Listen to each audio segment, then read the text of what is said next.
Idineklara ni Pangulong Bongbong Marcos ang State of National Energy Emergency dahil sa epekto ng sigalot sa gitnang silangan. Bago po ilabas ang utos, iginiit ng ilang senador na dapat ituring ng krisis ang sitwasyon sa langis. Ating saksihan.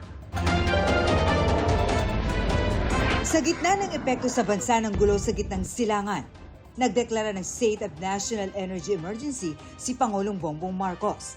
Sa ilalim ng Executive Order No. 110, itatatag ang Unified Package for Livelihoods, Industry, Food and Transport o UPLIT.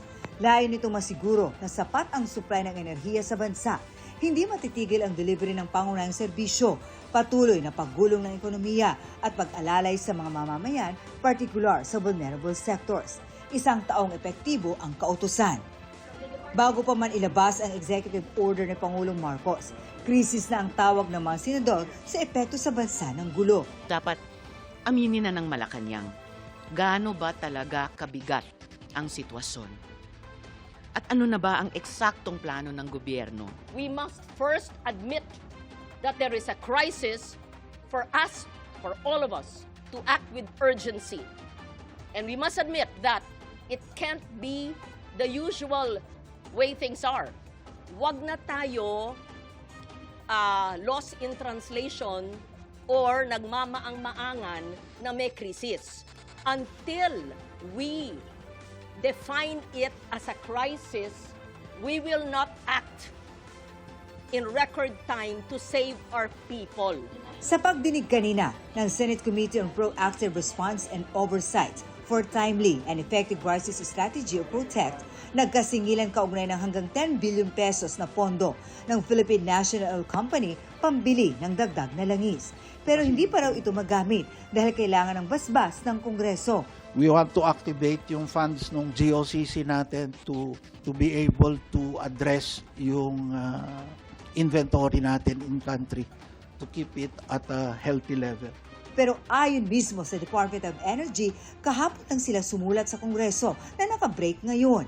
Hindi po mag-break ang Senado kung sinabi niyong kailangan ng congressional approval ang paggamit ng PNOC ng kanilang pondo. Because it's important na hindi tinuturo sa atin na nag-break tayo kaya ang PNOC hindi makagamit ng kanyang pera. That's unfair. Ang sekretary nga ninyo wala dito Kung anong pamumulitik ang ginagawa na naman ng sekretary nyo. Wala noon sa pagdinig si Energy Secretary Sharon Garin na nagpasabing hindi makadadalo. Pero dumating din siya kinhapunan matapos hanapin ni Senador Ligarda.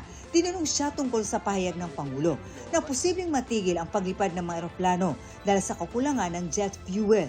Cebu Pacific and PAL. They have a combination of suppliers, Petron, and also they import it on their own. As of yesterday, their inventory is around 38 days. 38 days, and they have confirmed. We asked them if they want us to help them procure additional fuel for the next month, meaning on May.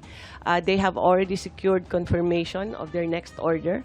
I think it was South Korea. Sabi ni Karin, ang ginagawa nila ay pina-follow up nila ang orders sa pamamagitan ng government-to-government na ugnayan. Para sa GMA Integrated News, ako si Marisol Abduraman, ang inyong saksi. Mga kapuso, maging una sa saksi.